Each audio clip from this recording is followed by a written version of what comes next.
नमस्कार, आप सभी का मेरे YouTube चैनल पूजा स्टोरी कॉर्नर में स्वागत है।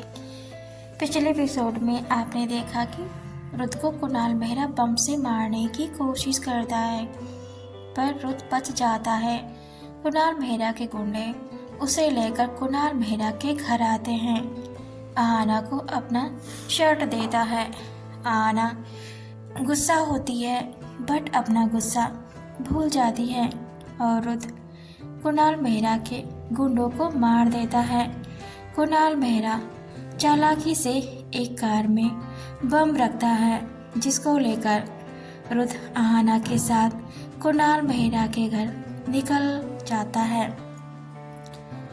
कहानी में आगे बढ़ने से पहले एक जरूरी सूचना, अगर आपको मेरी नॉवेल अच्छी लग रही हो, पसंद आ रही हो, अगर आप पहली बार मेरे वीडियो पर आए हैं तो मेरे इस चैनल पूजा स्टोरी कॉर्नर को ज़रूर सब्सक्राइब करें, मुझे सपोर्ट करें, लाइक कमेंट शेयर भी करें। इससे मुझे मोटिवेशन मिलती है और भी कहानी और नॉवेल्स लिखने के लिए।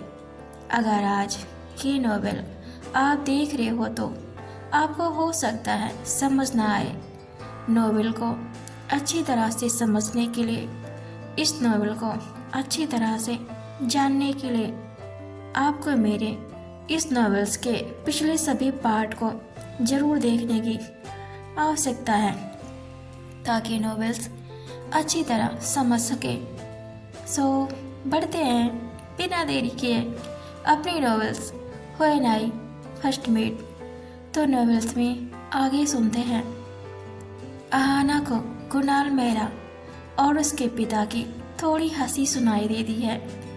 वह रुद्र से बोलती है, कुणाल मेहरा इतना आसानी से मुझे ऐसे जाने देगा क्या? मुझे ऐसा लगता है उसने कुछ न कुछ तो प्लान किया ही होगा। मैं जानती हूँ वह कैसा इंसान है। तुम्हें पता है उसने क्या किया? रुद्र बोलता है, मुझे सब कुछ पता है उसके बारे में, इसलिए मैंने तुमको उसके जंगल से निकाल के लाया। पता है आहाना, कुणाल मेहरा जैसे लोग जो दोहरी शख्सियत रखते हैं, लोग उनकी पूजा भी करते हैं और ये लोग उन्हीं लोगों का दुराचार करते हैं, पर यह मासूम लोगों का शिकार करता है। उन्हें यह नहीं पता होता है कि जिस शख्स ने हमें बिना कुछ किए हमारे लिए इतना कर रहा है, उसके पीछे कुछ ना कुछ उसका मोटिव जरूर होगा। पर उनसे कुछ भी लेने वाला इस बात को नहीं समझते और ना ही सोचते।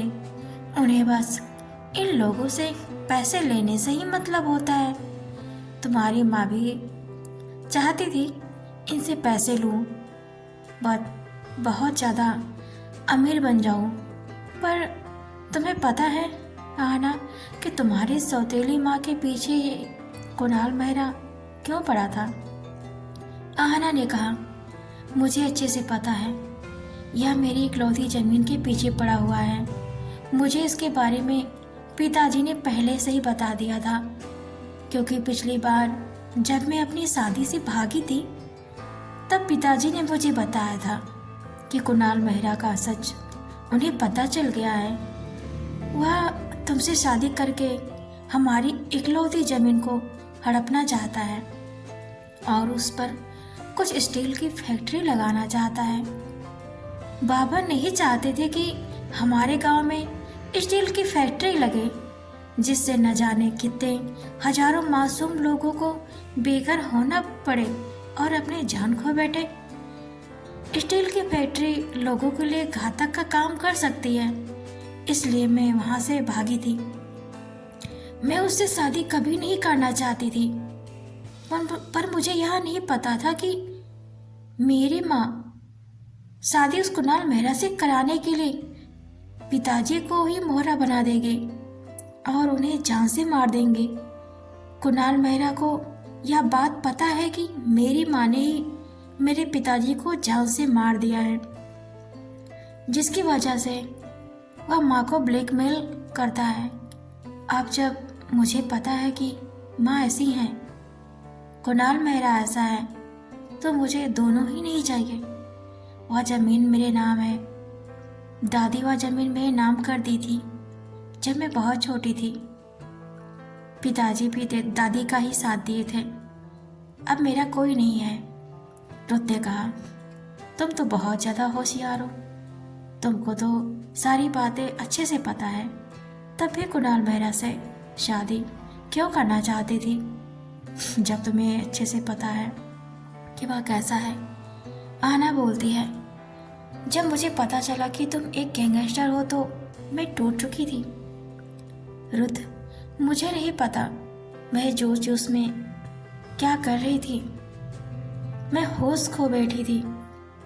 मैं बस तुमसे दूर जाना चाहती थी, पर शायद मैं बहुत ज़्यादा गलत कर रही थी अपने साथ। मेरे दोस्त लोगों ने मुझे समझाया कि मैं यह सब ना करूं। मुझे जब सबका हकीकत पता चला तो मैं खुद ही अपना घर सब कुछ छोड़ के मैं तुम्हारे पास आ रही थी, पर उसके आदमी लोग मुझे रास्ते ही से उठा लिए। मैं क्या करती? रुत ने कहा, तुम मुझे कॉल तो कर सकती थी ना, किया क्यों नहीं? या फिर तुम मुझे अपना समझती नहीं? ऐसा बात नहीं है रुत, आहाना बोल दिया। मैं कॉल करती, पर इससे पहले उन्होंने मुझे उठा लिया और शायद मेरी ही गलती है। मुझे तुम्हें इन्फॉर्म करना चाहिए था कि मैं कहाँ हूँ, क्या कर रही हूँ। I am so sorry, please forgive me, रुत ने कहा। It's okay. अब तुम ठीक हो? तुम्हें कहीं चोट तो नहीं लगी है? आना बोलती है, नहीं, कहीं नहीं, मुझे कहीं नहीं चोट लगी है। आना बोलती है, पर रुत, तुमको तो बहुत ज़्यादा चोट लगी है, चलो ना हॉस्पिटल चलते हैं। रुत ने कहा, नहीं, अब हम सीधे बिला चलेंगे। वहाँ पर माखन लाल, टोनी अंकल और नर्स भी तो है, वह सब देख लेंगी। आना सासमर, तुमसे कुछ कहना है, ध्यान से सुनना। रुद्र एक हाथ से कार चलाता है और दूसरे हाथ से आना का हाथ पकड़ता है। आना, तुम्हारे साथ पूरी जिंदगी बितानी है, तुम्हारे साथ हर दिन हर लम्हा बिताना है, तुम्हारे हाथ का खाना खाना है, तुम्हारी डांट सुननी है, तुम्हारे साथ पूरी दुनिया घूमना है, बच्चों के साथ पिकनिक पर जाना है, उन्हें स्कूल छोड़ना है। आहाना ने कहा, रुत, मेरे भी कुछ सपने हैं, क्या तुम उसे पूरा करोगे? रुत ने कहा, जरूर पूरा करूँगा, तुम कहकर तो देखो।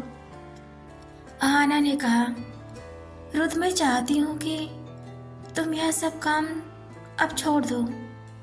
हम कहीं दूर चले जाएंगे, पहाड़ों में बस जाएंगे, हम 2 रोटी खाएंगे, पर हम अच्छी ज़िंदगी जीना चाहते हैं।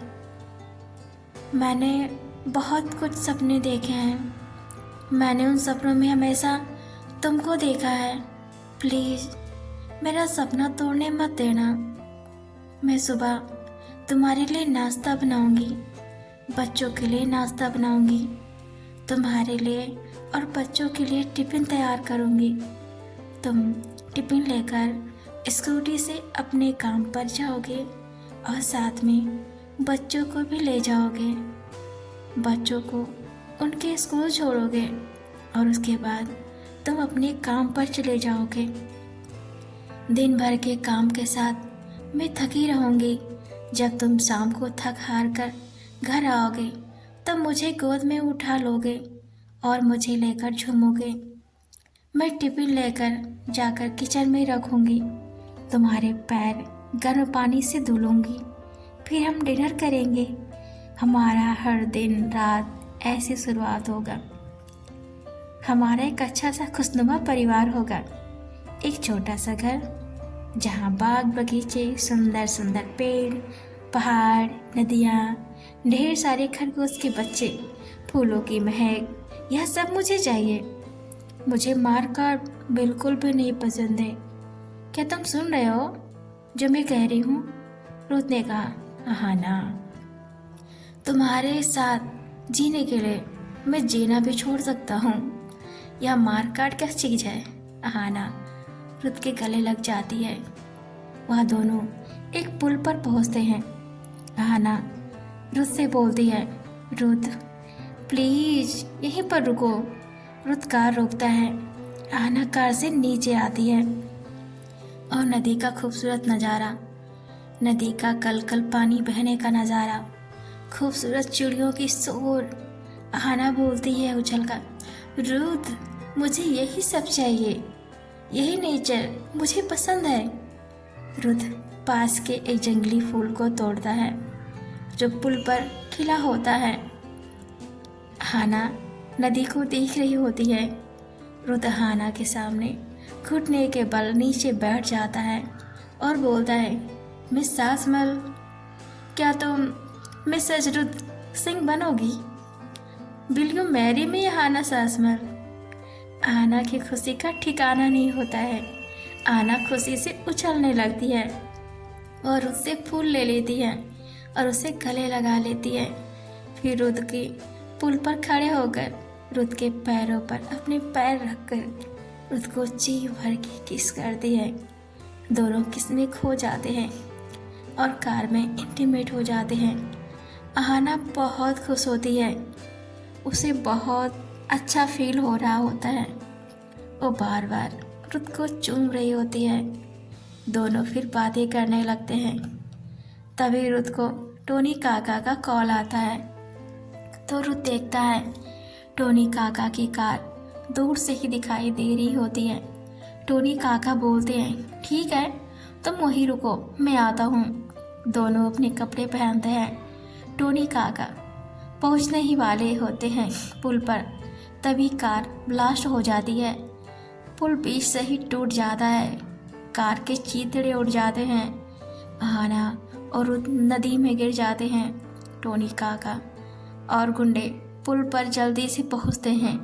टोनी काका देखते हैं नदी में ऊपर ही तैर रहा होता है, जैसे रुत बेहोश हो गया हो या कुछ हो गया हो। और आना नदी में डूब रही होती है। उसके दोनों हाथ टोनी को नज़र आ रहे होते हैं तो अपने सभी गुंडों को और टोनी काका खुद भी नदी में कूद जाने के लिए कहता है, दोनों को बचाने के लिए।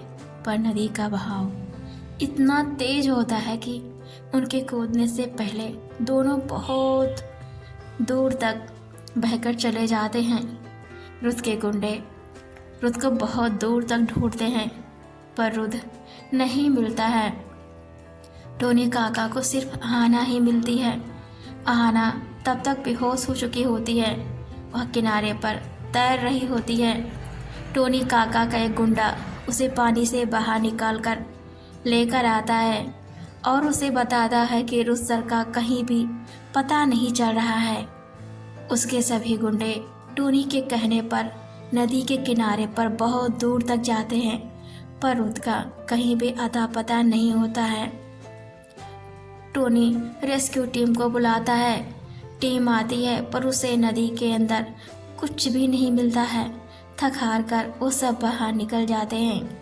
टोनी काका को सांत्वना देता है एक पुलिस वाला कि आप चिंता ना करें, रुत सर को हम ज़रूर से ज़रूर ढूंढ लेंगे। टोनी काका आहाना को लेकर बिला चला जाता है। माखनलाल जब आहाना को देखते हैं तो नर्स को आवाज़ लगाते हैं। नर्स आती है और देखते हैं, कहती है, इन्होंने पानी बहुत ज़्यादा पी लिया है, इनको उल्टा करें। नर्स आहाना को उल्टा करती है और पानी निकालती है। आहाना को होश नहीं आ रहा होता है। नर्स मुंह से हवा देने लगती है। तब जाकर आहाना को होश आता है। होश में आते ही वह सबसे पहले रुत को ही ढूंढती है पर रुत वहाँ नहीं मिलता है। पागलों की तरह बिला से बाहर निकलने की कोशिश करती है पर टोनी काका उसे रोक लेते हैं और बोलते हैं, रुत मिल जाएगा, तुम मत जाओ उधर। रुत बहते बहते बहुत दूर चला गया होता है। वह एक जगह पर तैर रहा होता है। एक लड़की जो नदी से पानी भर रही होती है, उसे जब किसी का हाथ की उंगली दिखता है तो वह डर जाती है। वह चिल्लाने लगती है तो आसपास के बहुत सारे लोग उसके पास आ जाते हैं और वह लोग रुत को निकालकर बाहर करते हैं। रुत को बहुत ज़्यादा चोटें आई होती हैं क्योंकि रुत पहले से भी ज़्यादा घायल हो चुका होता है। उसे होश नहीं होता है, वह बेहोश होता है। गांव वाले सभी चिंतित हो जाते हैं, आखिर यह आदमी है कौन। उसके शरीर पर बहुत सारे घाव देखते हैं और बोलते हैं, लगता है किसी ने इसे मारकर नदी में फेंक दिया है। वह लड़की बोलती है, पहले इसका इलाज किया जाए। तो गांव के एक वैद्य को बुलाया जाता है जो उसका इलाज करता है और बोलता है, इस लड़के को जब तक होश नहीं आता है तब तक इसके पास कोई बैठा रहे, नहीं तो यहाँ जंगली का एरिया है, यहाँ पर कोई जंगली जानवर आकर उसे खा जाएगा। तो वह लड़की बोलती है, जिसका नाम रजनी होता है। रजनी बोलती है, मैं इस लड़के के पास रहूँगी और आपको चिंता करने की कोई ज़रूरत नहीं है। वह अपनी माँ से बोलती है, माँ चाहे तो आप भी मेरे साथ रह सकती हैं। रजनी की माँ बोलती है, ठीक है, मैं और रजनी दोनों ही उस लड़के के पास रहेंगे। आप लोग जाइए। वैद्य जी रुत को अच्छे से दवा का लेप लगा देता है। रुत जिस रूम में लेटा हुआ रहता है, दोनों माँ बेटी पास में एक अलाव जला देती हैं और दोनों आपस में बैठकर बात करती हैं। पता नहीं यह लड़का कौन है, इसके घर वाले इसको ढूंढ रहे होंगे, कितने परेशान होंगे। देखने में तो अच्छे घर से लग रहा है, पता नहीं इसकी शादी हुई कि नहीं। आपको मेरी नॉवेल कैसी लगी मुझे कमेंट में ज़रूर बताएं। आगे नॉवेल में हम देखेंगे कि क्या टोनी काका रुत को ढूंढ पाएंगे, क्या आना रुत को ढूंढ पाएगी, कुणाल मेहरा और उसके पिता का क्या हुआ, आना की सौतेली माँ का क्या हुआ। तो देखते हैं नेक्स्ट एपिसोड में। तो बने रहें पूजा से स्टोरी कॉर्नर में। Thanks for watching and keep supporting. एक जरूरी सूचना, ये एपिसोड कुछ दिनों बाद ख़त्म हो जाएंगे। इसके बाद सीज़न 2 चालू होने वाला है, तो बने रहें पूजा स्टोरी कॉर्नर में। Thanks for watching.